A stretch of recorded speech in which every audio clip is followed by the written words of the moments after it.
लोगों को भी समझने लगा यार मेरे को जूते का ब्रांड पता है बट मेरे को सब्जी कहाँ से आ रही है वो पता नहीं है, और सब्जी तो मैं मेरे बॉडी के अंदर डाल रहा हूँ।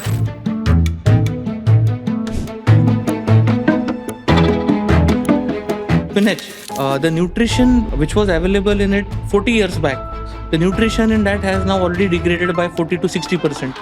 Why is that? Because You did acknowledge that it is about 20% higher than what you'd get at a regular vegetable vendor.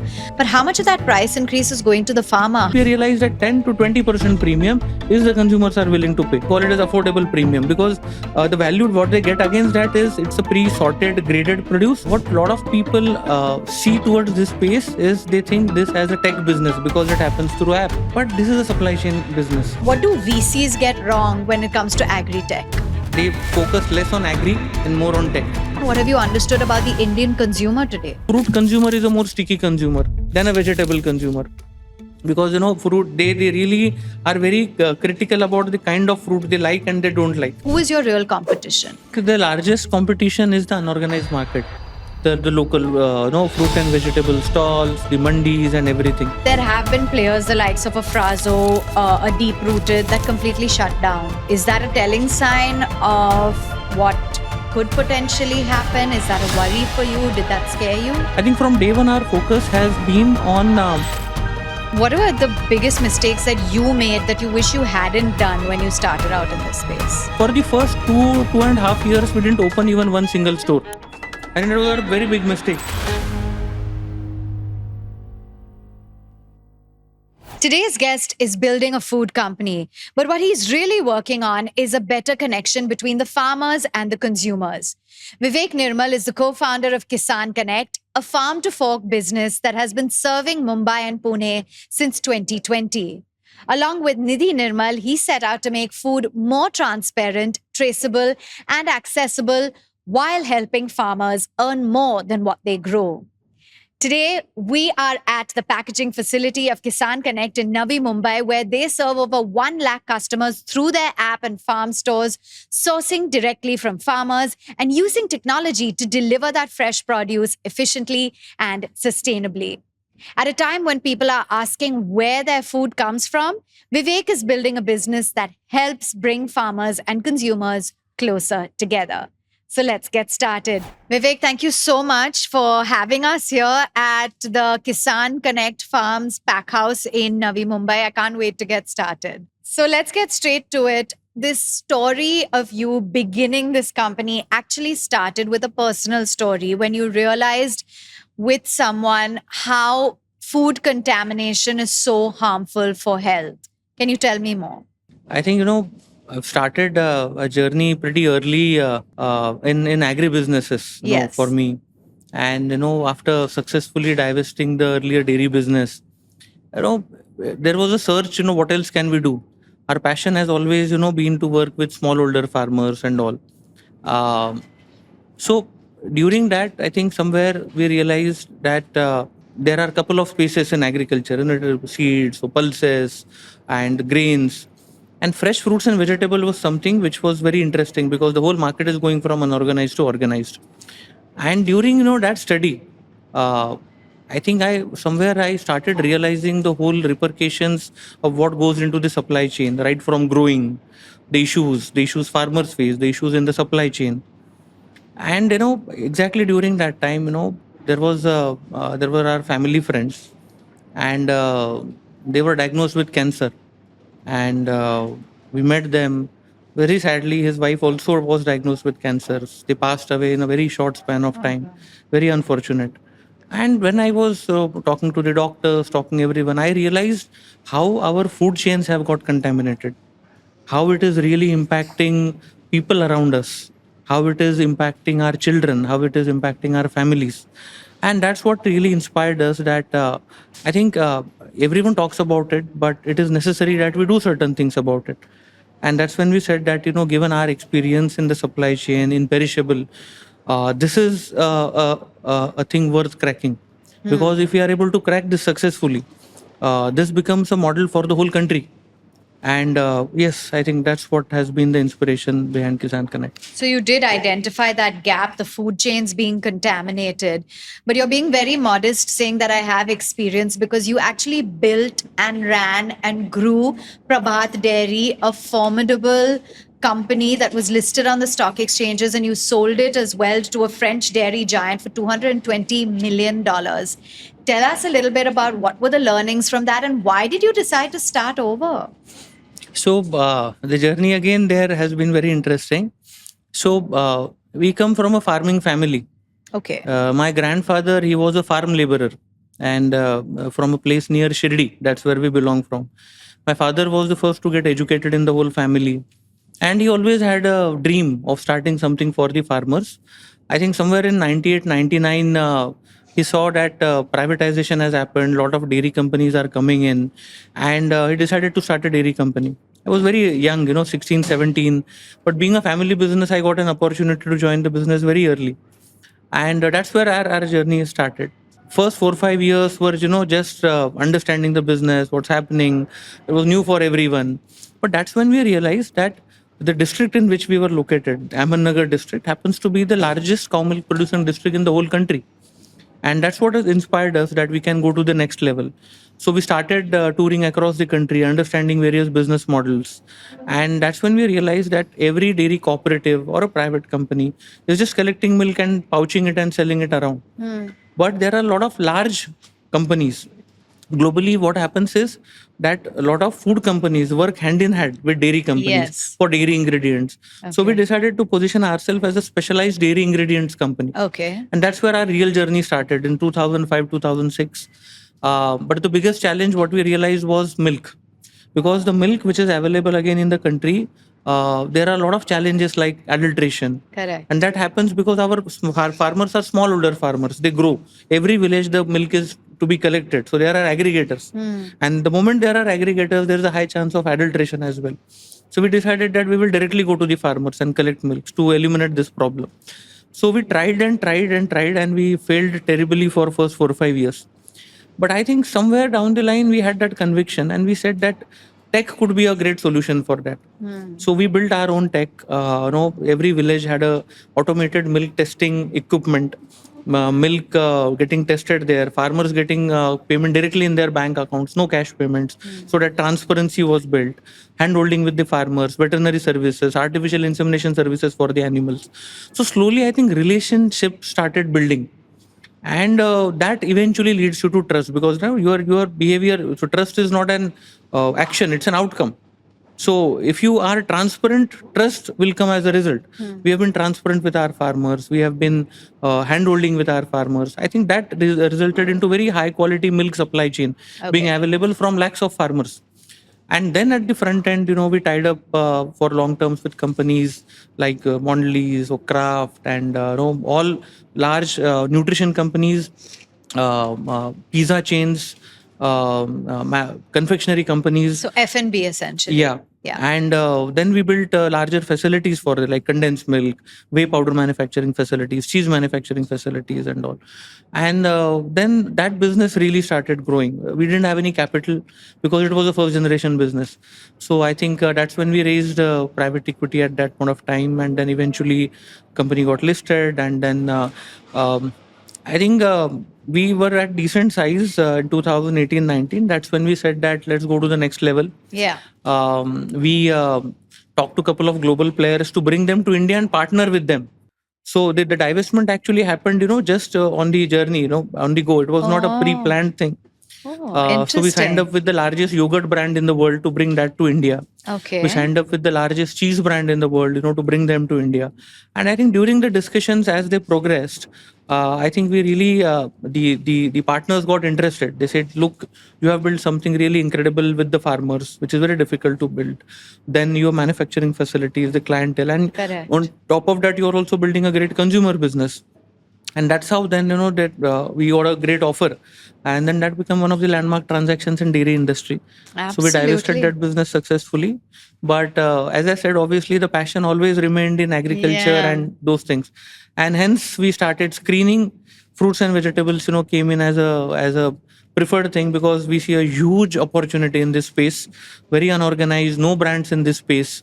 And when the entire industry is going from unorganized to organized, I think that's the time when you are able to build brands. Yes. That's what we saw, and that's the whole reason for Kisan Connect to exist. That's so interesting. And, that you said you had that fire in your belly or that passion and that you decided to start over. But incredible what you built with Prabhat Dairy as well. The fact that these global companies were ready to lap it up. So let's just understand for the benefit of our viewers. I'm going to the local store and I am buying vegetables and fruits. How is that different? And what is it that is different that I'm consuming compared to ordering it on Kisan Connect? Describe it. So, if you see, all the spaces have evolved. If you see dairy, or if you see spices, or if you see tea, have evolved from getting unorganized to organized for a reason. And I think the biggest, every industry has a reason to evolve. So in fruits and vegetables, there are a lot of things. For example, when you mentioned that I want to buy fruits and vegetables, Yeah. the core of it actually remains that we eat fruits and vegetables for nutrition. But today, what has happened is, and consumers are increasingly realizing this. I'll give you a small example. A spinach. The nutrition, and the vitamins, what were available, and these are tested results, which was available in it 40 years back. The nutrition in that has now already degraded by 40 to 60%. Right? Why is that? Because the nutrition basically in the crops come from soil. Right? If soil has the nutrition, then the plant is going to uptake it, and then it is going to put it in your vegetable. So it is the time lag and it is the multiple hands that are changing before it gets to me that is leading to nutrition deficit. So starting from the soil, Yes. because largely the soils now in India has started becoming deficient in nutrition because of excessive use of chemical fertilizers, excessive use of pesticides. So due to excessive use of chemical fertilizers, if the immunity of the plant is not high, because it does not get the nutrition. If the immunity of the plant is not high, automatically the pest attacks are high. So if the pest attacks are high, the farmer uses more pesticides. So what happens is that food starts becoming unsafe. The land start becoming infertile, highly acidic, low in nutrition, and that impacts the vegetables. So that's number one reason. Yeah. Number two, the biggest reason is the kind of handling which is given. So typically what happens, a farmer will provide to a local mandi. The local aggregator will provide to a larger mandi like Mumbai. Then an aggregator will again buy. Then that will come to a local, a small shop or something like that. Or even, in large chains, it will go to the warehouses and then it will come to the stores and all. So it changes hands 5 to 6 times. So the more time lag happens, the nutrition starts going down because there is no proper temperature given to it. There is no field heat which is recovered. And multiple hands, again, they damages the fruits and vegetables. Okay. So what happens here is, instead, we eliminate almost 2 to 3 layers. Okay. So we have a farm level, village level collection system. So in 200 kilometers radius from Mumbai and Pune, we have around 8 collection centers. Okay. In Nasik, in Pune, in Satara, in Solapur. So from the farms directly. Yes. So every collection centers typically procures it around 15 kilometers radius, 20 kilometers radius.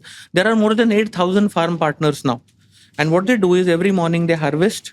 In the evening also they harvest. They bring it to the local collection center. There we sort it, grade it. The farmers are already trained for that.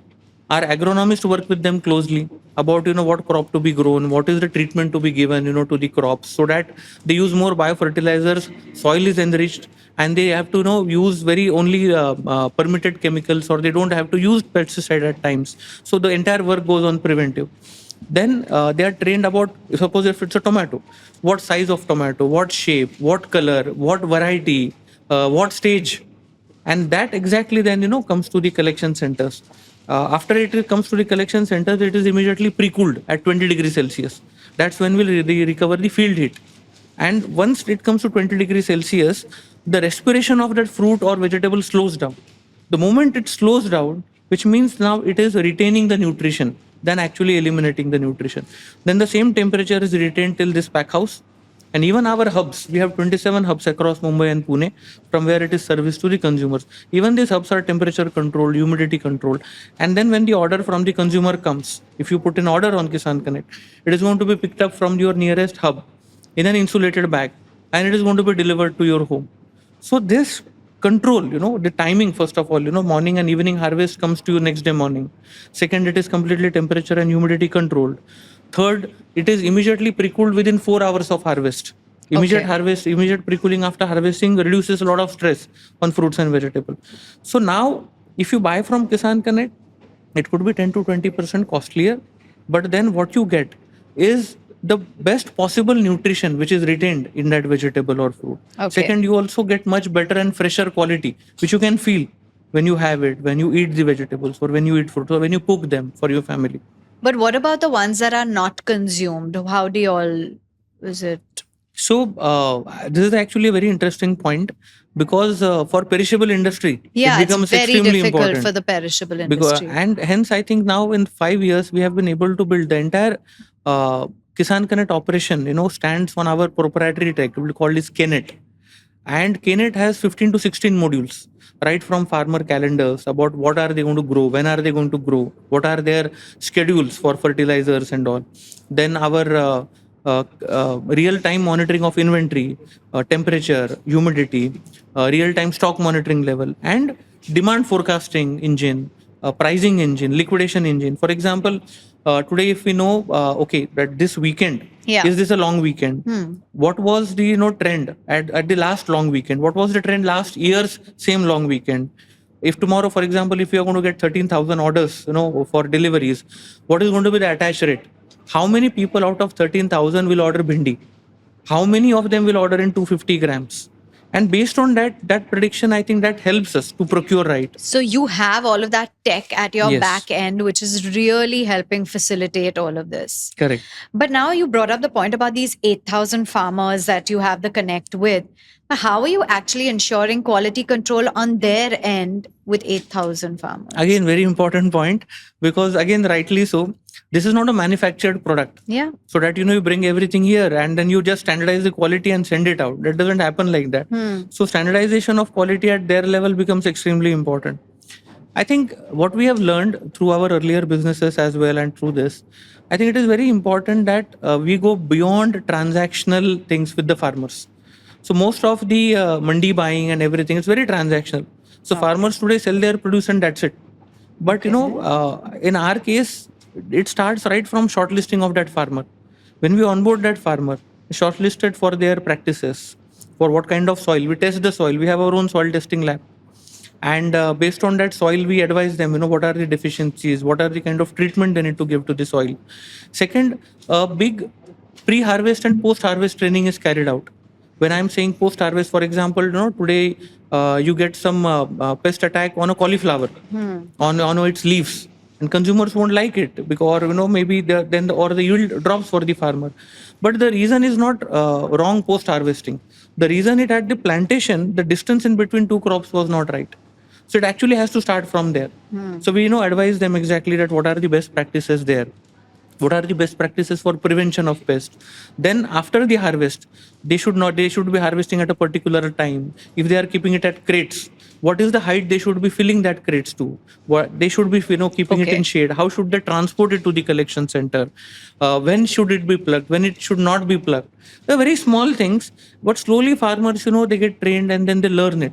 And like you said, it's more than just transactional with them. So how so? Because what happens is, once they start learning it, typically a farmer produces grade A and grade B produce. When I'm saying grade A, grade B, grade A typically is, if you go to a market, you will choose, right, yourselves.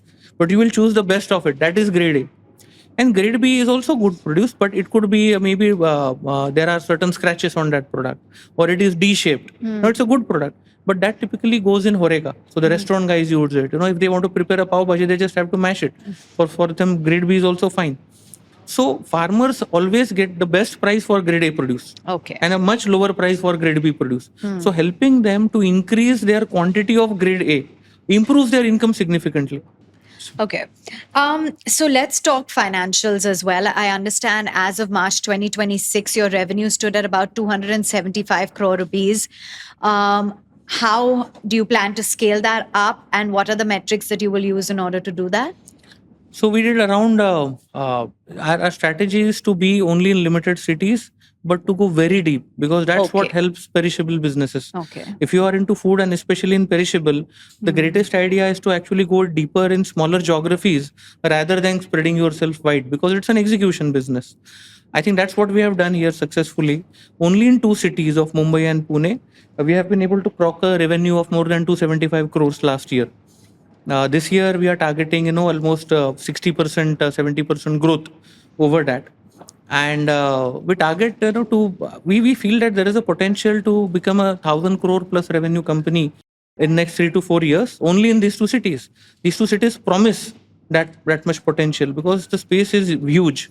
And to complement our current online business, I think 3 years back we have also started opening our farm stores. Very good experience in farm stores as well.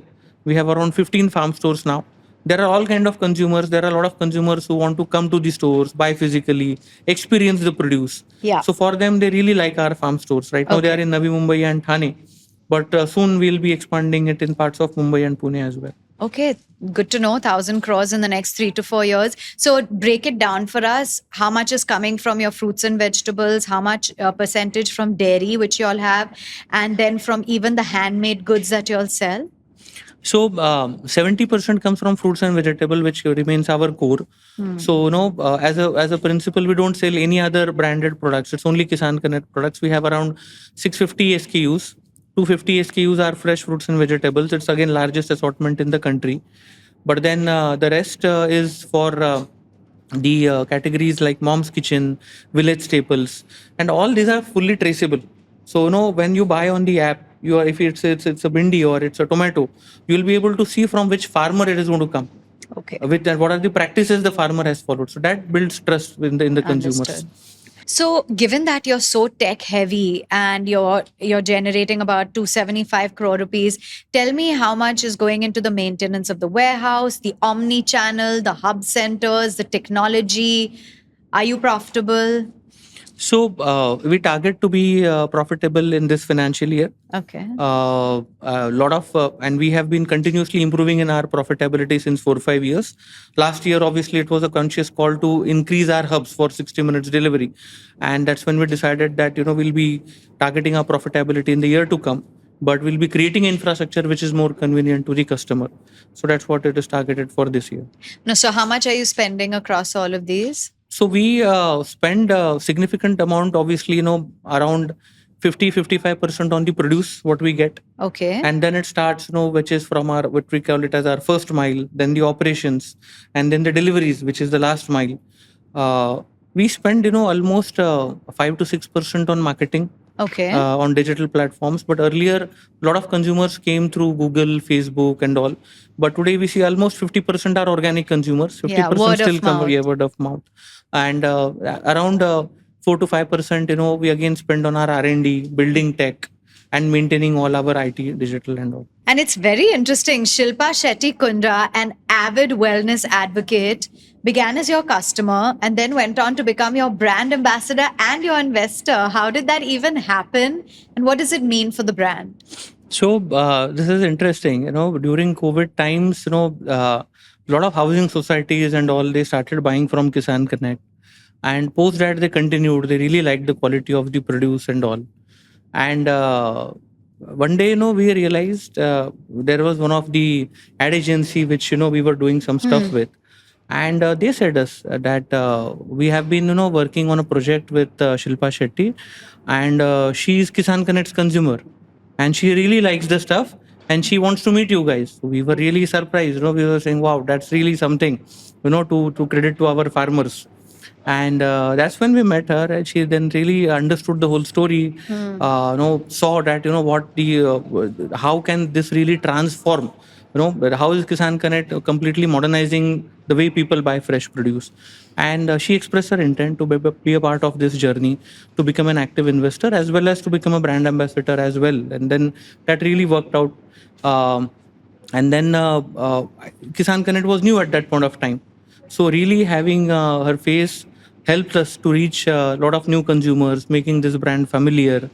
So that actually started with she just buying the produce, liking it, reaching out, and then that's what turned into this kind of partnership. That's amazing. What a stamp of approval. And the fact that it happened organically, I think that really says everything. Let's go back to pricing. You did acknowledge that it is about 20% higher than what you'd get at a regular vegetable vendor. But how much of that price increase is going to the farmer? How are they benefiting? So this is a model wherein you need to strike a balance. So customers, we in India we say that they will pay premium, but this is very sensitive, and it generally applies to certain categories. It applies to certain categories partially, and this is a category wherein, irrespective of our income levels, consumers are very conscious when buying groceries. If you go to the market, right, and if you bring fruits and vegetables, even today, the mom is going to ask, कि अच्छे से भाव किया क्या, right? कहाँ से लिया, क्या rate? So I think this is embedded in the way our upbringing is happening and all, and it's nothing wrong. It's about the value that we seek value, and we don't want anyone to cheat us. That's the whole intent about this. So we realize that there is a range. If you have a premium of say 50 to 100% in this category, it becomes niche. And then niche doesn't work in a perishable business, because then it becomes very small. You need to have economies of scale as well, for which we realize that 10 to 20% premium is the consumers are willing to pay. That but affordable premium, you call it. Affordable premium. We call it as affordable premium, because I think the value what they get against that is it's a pre-sorted, graded produce. It is home delivered to them. The assortment is very high, and that is something which they are willing to pay, because they have to pay this continuously. Correct. The consumer, if she buys 3 to 4 times a month, she has to pay this continuously 50 times a year. And hence, it has to be in a range. It cannot be more than that. But at the same time, if you see at the farmers, the way farmers benefit is not we pay something very extra than the market. We pay it as per the market prices. The only thing is we pay it transparently. They get paid on time. If they go to the local market, they can, there is some agent commission, there is some charges and something. They don't need to go to the market now. It is close to their fields. Second, since there are no intermediaries, 100% of the payment goes to their bank account. So they get paid in full. And third, as I said, most importantly, that we help them to grow more and more grade A produce. So that is how, in a way, their income increases. And at the same time, it also becomes like, only affordable premium for the consumers as well. You began by saying that you saw this opportunity. It was an unorganized space which you tapped into. So who is your real competition? I think the largest competition is the unorganized market. The local fruit and vegetable stalls, the mandis and everything. And this is now changing everywhere. So as the cities are getting bigger, if you want to go to buy to a local mandi, you have to first, the immediate thing what you have to think about first is the parking. Forget the mandi. The mandi is yet to come. Then you go there. You have to go to 4 to 5 locations. Then pick up stuff, negotiate. It could be raining sometime. It is hot sometime. Against which you come here, you get full assortment. You get it at convenience at your home. And you can order it on the app. You can order it on the app. So you guys are the only ones that are doing a farm to table kind of a thing with an app? Yes. So Kisan Connect is the only one who is, exclusively focused on building this vertical. There are a couple of other good companies as well. Like even if you see quick commerce, they sell. Or even if you see there are a lot of other, food apps, they also sell. Here, what we are doing differently is giving 100% they are selling visibility. Organic, right? Which is different. Here, what we try to do is we give 100% visibility from which farmer it is coming, number one. Number two, we have our own exclusive supply chain. What happens is, fresh perishables need an specialized supply chain. They need specialized handling. They need specialized monitoring. But that is what is lacking when a category or when any app handles, say, 100 categories. A specialized attention just is impossible for fresh perishable category. So there are a lot of other outfits as well. But then for them, the supply chain does not start directly from the farmer. The unique thing about Kisan Connect is that supply chain starts from the farmer, and I would go even a step further, because it actually starts while sowing. And we don't only care about the kind of how much kgs you get, but we also care about the nutrition and the timing when it gets to you. I think that's what is something which keeps on hooking people, because people who really understand what a good vegetable is, what a good fruit is, they understand the difference. For them, the moment of truth is whether it's a really tender vegetable, whether the fruits are really tasting good, whether they are at right stage, and that's what I think makes the difference. Absolutely. Now, this farm to consumer fresh produce as a market is growing quite significantly in India. But there have been players, the likes of a Frazo, a Deep Rooted, that completely shut down. Is that a telling sign of what could potentially happen? Is that a worry for you? Did that scare you? I think if you see all these companies, and I would say they were all good companies, right? As they started, what a lot of people see towards this space is they think this as a tech business because it happens through app. Uh, but this is a supply chain business. This is an execution business, and especially in perishable, you have to be very careful. So I think somewhere what happened is, while all this companies started understanding this market, but some issues like suddenly expanding in multiple cities, or only depend relying on the wholesale channels for sourcing, then that ultimately does not bring out a differentiation in consumer. That really impacted.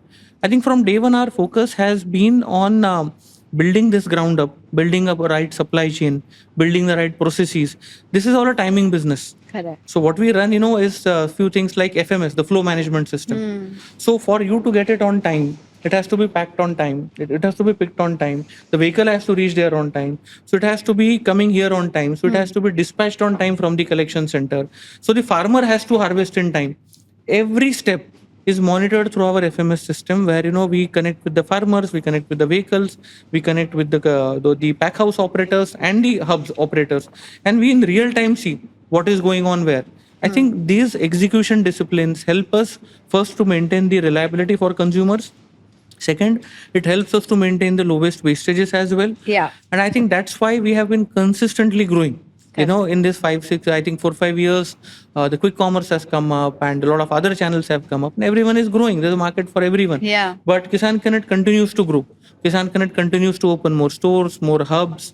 And I think that's what is we are doing differently, or I think that's what didn't work out for the a others. couple of players. I think capital was not a constraint because people raise a lot of capital, but I think how you deploy the capital also matters a lot. Yeah. I think in our case, we have been very, very disciplined in terms of capital deployment. If we see our ratios of the money we have raised compared to the revenues what we have built, in comparison to some of the other companies, it is extremely these ratios are extremely good. Yeah. Because we believe, and there is a significant amount of our own capital also, being a second time entrepreneur deployed in this business, we are very, very careful about deployment of that. That's a very important point. Raising capital is not important. It's how you deploy that capital that is very critical. So, what are your biggest challenges being in this space, farm to consumer fresh produce space, that you're facing right now? I think I would see execution at scale is a challenge in this space, because this space is evolving. This is not an evolved space. So automation, for instance, automation in terms of maybe packaging, automation in terms of monitoring. If you see at the farm level, we are now working with the farmers, installing soil sensors, installing weather stations, trying to make things more predictable. Right? I think that is a challenge we are trying to solve it with a couple of partners using tech. Okay. Second, when I'm saying execution at scale, people today don't want fresh produce only in the morning or in the afternoon, even in the evening. So right analytics, right predictions, right prediction models are something again we are working on. That's a challenge. About in this, you have a very thin line. You should not be stocked out, and your produce also should not be dumped. Yeah. So you have to work on a thin line, particularly on that. That's a challenge. Logistics, particularly. When we say last mile, obviously, in the last mile, particularly, you compete with a lot of last mile players in the market. So how do you really build a very good quality experience for the customer while actually maintaining right OTDs as well, on-time deliveries as well? Right. That is something which we are working on. So it's a number of processes that are still quite tricky for you that you're figuring out along the way. Yes. Are there any global companies that have done this successfully, or maybe someone that you look at to emulate, of course, practices, policies, all very different globally, but just wanted to understand. I think I don't see many global companies in exactly this model, but because India is unique in a lot of terms, Yeah. right? Smallholder farmers, which are not there in other developed Correct, countries, correct. or even consumers, and deliver them to them very frequently. But I see there are a lot of good companies when it comes to managing farm fresh produce. So companies like Whole Foods, for example, or Yes. Sprouts Farmers Yeah. Market in the US. They're huge. They are huge, and they have multiple outlets with the kind of experience. We want to build experience something like that digitally, number one. Okay. We also want to build these kind of experience centers physically. Now there are space constraints in our cities, and also how do you build it, where do you build it is something which we are figuring it out. But these are the companies. And if I see, I also would appreciate Amazon to certain extent, not for exactly, I would say, the fresh produce, but the customer obsession. I think Amazon as a company, the greatest thing to learn from them is the customer obsession, what they have, the customer experience and Yeah. all. I think that is definitely, I would say, we have learned a lot from these companies. Okay. And so, what is the game plan? How do you want to capitalize on this growing market in India? The fact that consumers are willing to pay the affordable premium. Is there a plan to IPO? How do you plan to scale? Again, what I've learned in my journey is that you can't time the markets. That you will be IPOing You're in 3 talking years. like every market expert I have on the show. I think I have learned it in my own experience. Yeah. Because building a business, making it listed, divesting it, Yeah. and I think I've seen a lot of things in last 10, 15 years. But what I've learned is there are 3-4 things you need to work on. I'll come to the learnings later. Right now, you tell me what your game plan is for Kisan Connect. So, see, this business which is getting built in India, it's an omni-channel business. We are building our farm stores, we are building our hubs for e-com as well. So, obviously, an IPO in 3 to 4 years when we are 1,000 crore scale is definitely on the cards.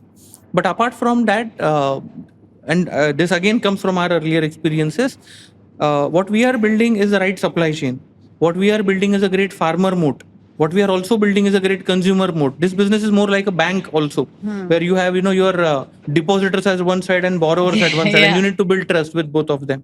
So I think we are building that moat very strongly. Okay. So this also is a great, I would say, opportunity for a lot of global players to partner. So Kisan Connect tomorrow could be a global partner, with a global player for India, of course. It could be partner, with digital companies. It could Yeah. be a partner. It could be an IPO company. It could be a company which could, work with multiple, like for earlier we were fruits and vegetables. Now we are in dairy as well. Yes. Those are the kind of large categories we are Okay. identifying. So apart from IPO, I think if we keep on building on the fundamentals of the business, I think the right opportunities keep on coming. And 1,000 crores in the next 3 to 4 Yeah, years. yeah. Okay, so now we've learned a lot about your business metrics. Now, as a founder, I want to ask you questions that are actionable, that people watching this who want to enter into businesses, start out on their own, know how to scale, really understand. You said you had a lot of learnings from building Prabhat Dairy. Tell me what those key learnings are, particularly in this space. And of course, running Kisan Connect. Many of them, but as you asked, particularly in the context of new entrepreneurs or about how do they look at it, I think today the space definitely is evolving and tech is available, especially with AI and all. The speed is there, the capital is available. I would say trying out models is very important. Experimenting is very important, and But you need capital to do that. yeah, but and I think that is where being frugal, understanding what is the pulse of the consumer. Okay. I think the biggest thing, what applies there, which has worked for us. And today there are a lot of, I would say, lot of content which is available on this. But I think the biggest thing what one has to trust is their own instincts and common sense. That ठीक है, ये चीज चलेगी क्या? ये अगर चीज चलेगी, आप थोड़े से इसमें आप उसको एक्सपेरिमेंट कर सकते हो. Yeah. आप कंज्यूमर का बिहेवियर अंडरस्टैंड कर सकते हो, समझ सकते हो. And then if you have conviction, second thing is a very right team. If you are able to build a very good team at initial days and scale up with them, I think that becomes a very, very unique thing about your business. Yeah. Because ultimately business is about people. This has been my biggest learning. Because today capital is available to everyone, technology is available to everyone, information is available to everyone. So what different are you doing? It's about how you do things, and that's where I think people matter a lot. What are the kind of people in your business? What is the kind of your management structure is? The biggest lesson as a, or the biggest role as a founder, what I have to do is to continuously keep on getting good talent for the company. I don't do the daily pricing, right? I don't go to the market and sell vegetables every day or source every day. So what do? I do exactly this, getting the right talent. But now the biggest challenge actually starts after getting the talent, because interestingly, if you are really hiring smart people, they don't very easily work with each other. So it is important that you create a right framework in your organization. The culture. Yes. The culture is one thing, and I would say a very good performance framework. Because everyone comes from their own backgrounds, everyone has their own baggages. And you are actually hiring them for that, right? So you can't say that I don't want your baggage. But if you have a right framework, and if people are able to work with each other successfully, that I think creates a winning environment in the organization. That's what it takes, right? So that's the second thing. If you get the right team, and then the third is get the right framework. Only getting in the right people doesn't help. It backfires also a lot of times. You get people, you best people, not necessarily means you're going to be successful. So those are 2-3 learnings, especially for the people who are wanting to start something new. This is definitely something which they can work on. And what were the biggest mistakes that you made that you wish you hadn't done when you started out in this space? So I think stores, for example, are farm stores. So when we started Kisan Connect, we were very clear that we will only be digital. There will be no farm stores and all, because there are a lot of advantages in being digital. Your inventory is at one location and all, and the wastages and everything. For the first 2.5 years, we didn't open even one single store. And it was a very big mistake. Not to open it. Because we should have experimented it much earlier. After we opened it, we ran only 2 stores for almost 12 to 18 months. And then figured out a right model, and then started expanding rapidly on that. But if we would have done it, 2 years before, or we could have been much ahead. So I would say not experimenting early has been our mistake. Second, in our initial days, when we talked to the consumers, we communicated many things. So we we are directly from the farm, or we work with the farmers, and then we have a large assortment. So we also learned that communicating sharply is necessary. You can't communicate too many things. You need to communicate limited things, but you need to communicate them very clearly, very consistently. That really helps, the consumers understand who you are and who you are not. That is, I think, something what we have learned. What maybe I would say that's a kind of mistakes initially which we had done, and we learned from that. Third is in terms of our tech. So we have been very, I would say, inward looking when it comes to tech, and especially supply chain tech, because we built our Kisan Trace, we built a lot of things which we were unique to our industry, and there were not too many people who are really advanced in India in fresh produce. So we had to build a lot of things in-house. But somewhere I think we also failed to learn what is happening cross-industry. There are huge cross-industry learnings today, which in supply chain can be applied to even fresh produce. But I think that is also something which we really, since we were more inward looking, we really missed, which we are doing now. We have corrected a lot of them. We are now studying across other supply chains. We study supply chains of frozen.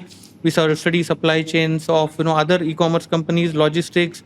We study e-commerce of non-food category as well, about how it operates. And then obviously get a lot of learnings for our business. Yeah, that learning mindset is very critical. Yes. And you're saying you're studying supply chains of other businesses as well.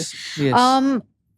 So how much capital would one need if they want to look to start this business? How much capital did you start off with? Of course, you had that experience and you divested. But for someone who wants to start out in this space, what kind of capital, what kind of facilities do they need at hand? I think if you really are wanting to start a very localized boutique kind of thing, and there are a lot of boutique I would say players in small, like catering to say 500 or 1,000 households. Yeah. Some specialty fruits or some fresh or organic vegetables And and something local like is that. the flavor Local. now. It's what's working. So that really does not need too much of capital. It could be maybe a couple of 1 or 2 crores, but you can put together a small team.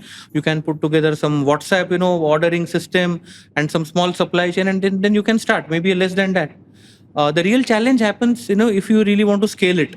Yeah. Then this business is totally different. Oh. Because setting up your pack houses, setting up collection centers, building the tech.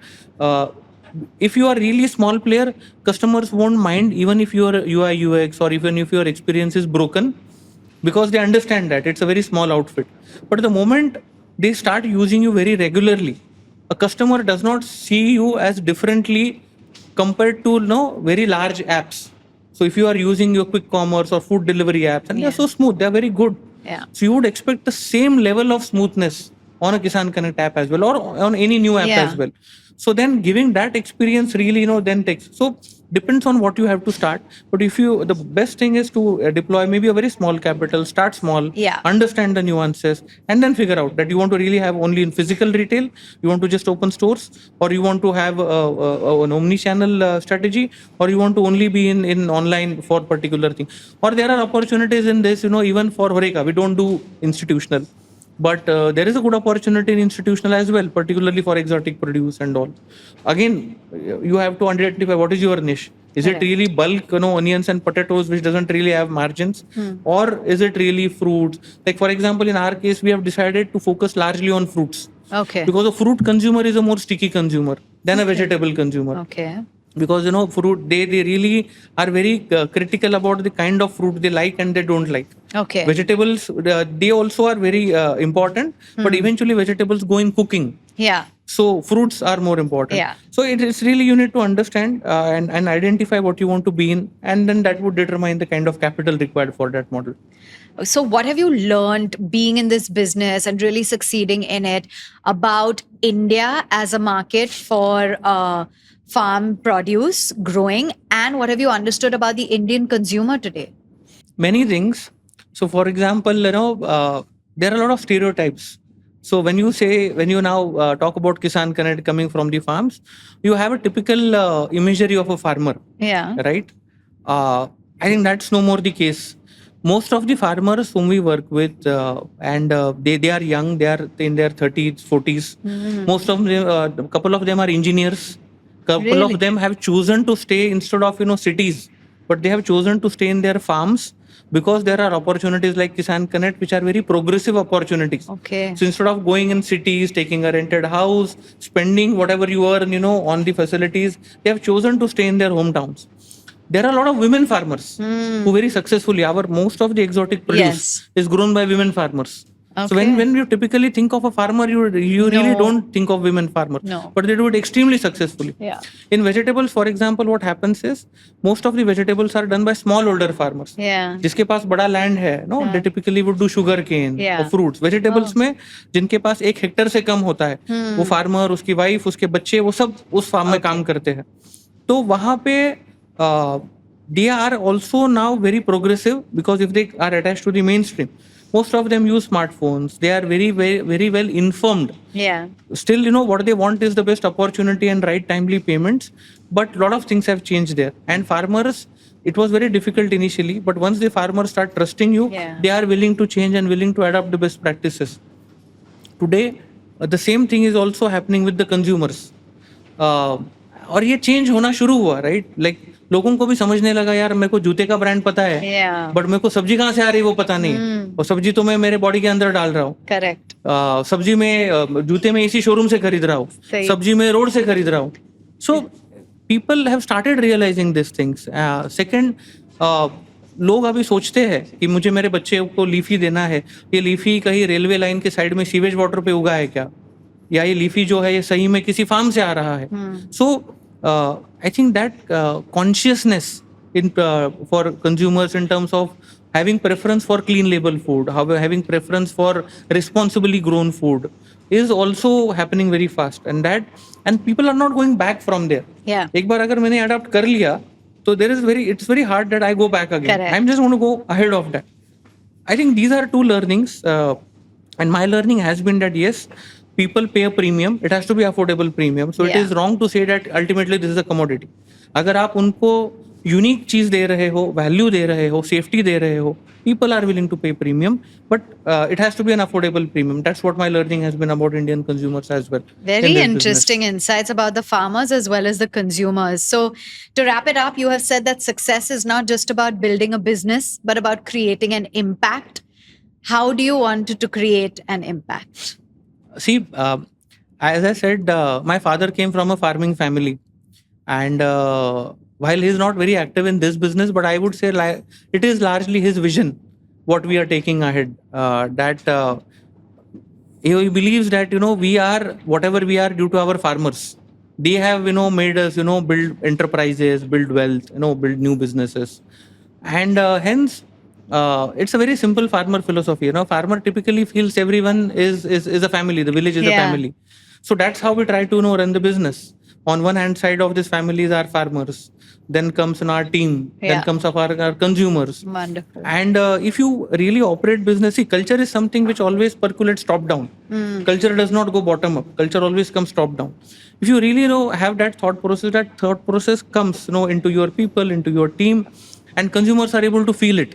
हमने ये देखा Covid times में, जब हमने consumers को बहुत difficult times में service किया, लोग हमें कॉल करते हैं जो 5-5 साल से ले रहे हैं. There are consumers who are actually sitting in the US, but they are ordering for their parents here. Wow. They talk to us. There are consumers who really appreciate the hard work of our team and our farmers. They Yeah. call us. They a lot of times have to they have a video conference calls with our farmers. Oh. Farmers को भी बहुत अच्छा लगता है कि मेरा produce यहाँ पे जा रहा है, बच्चे ले रहे हैं, हम जो एफर्ट ले रहे हैं, हम जो सेफली प्रोड्यूस उगा रहे हैं, उसको ये लोग अप्रिशिएट कर रहे हैं. I think that's the kind of connection, that's why Kisan connect, right? So that's the Absolutely. connect which we are trying to Yeah. build. I think the trust and the consumer centricity that you have has really been what has stood you in good stead. Yeah. So now, Vivek, before we let you go, we've got a quick rapid fire. So snappy answers. All right. Are you ready? Yeah. Okay. The biggest misconception about farm to fork. That it'll be cheap.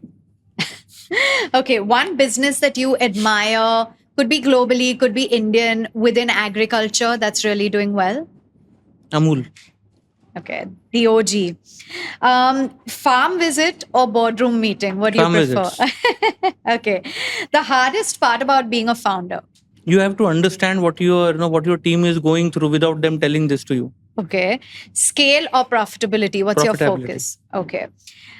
What do Indian business schools or just schools in general not teach about agriculture? About the uncertainty in it. Okay. And what do VCs get wrong when it comes to agri-tech? So they think when they focus less on agri and more on tech. And what keeps you going? What motivates you on a daily basis? Smiling faces of our consumers and our farmers and our team. Absolutely. And I can see it all around me right here today. So thank you, Vivek. Really appreciate your time. Thank you. Such an interesting interview, and we've learned so much. So first, I'll break it down in terms of the business of Kisan Connect. They said that this was a very big opportunity. The food chain was contaminated, and this is a space that they wanted to enter. The nutrition deficit clearly is a big problem. Tech integration is something that they really built on and at scale. They decided to be more than just transactional with the farmers, which really helped them. Making it more convenient to consumers really scaled their prospects a lot. They do believe that consumers are willing to pay an affordable premium to get the products. And down the line, 1,000 crore rupees in terms of revenue in 3 to 4 years, and IPO, and of course, continuing to work closely with the farmers as family. And what about people who are watching this and want to learn about business? Understand that the consumer insights, they help you learn. Building a business, divesting it, and starting over gives you a lot of trust from investors outside. Supply chain, it's not a tech business when you're working in this space, so don't only focus on tech. It's not important to just raise capital, but how you deploy it is equally important. Build a great team, have a solid management structure, have a solid performance framework, communicate sharply, communicate consistently, study supply chains, and understand that you can start somewhere, but scaling, that requires a lot. I certainly hope you enjoyed this interview as much as I did. Do remember to like, share, and comment. Do remember to subscribe to the channel as well. And we'll catch you in the next interview. Thanks for watching. Investment in securities market are subject to market risks. Read all the related documents carefully before investing.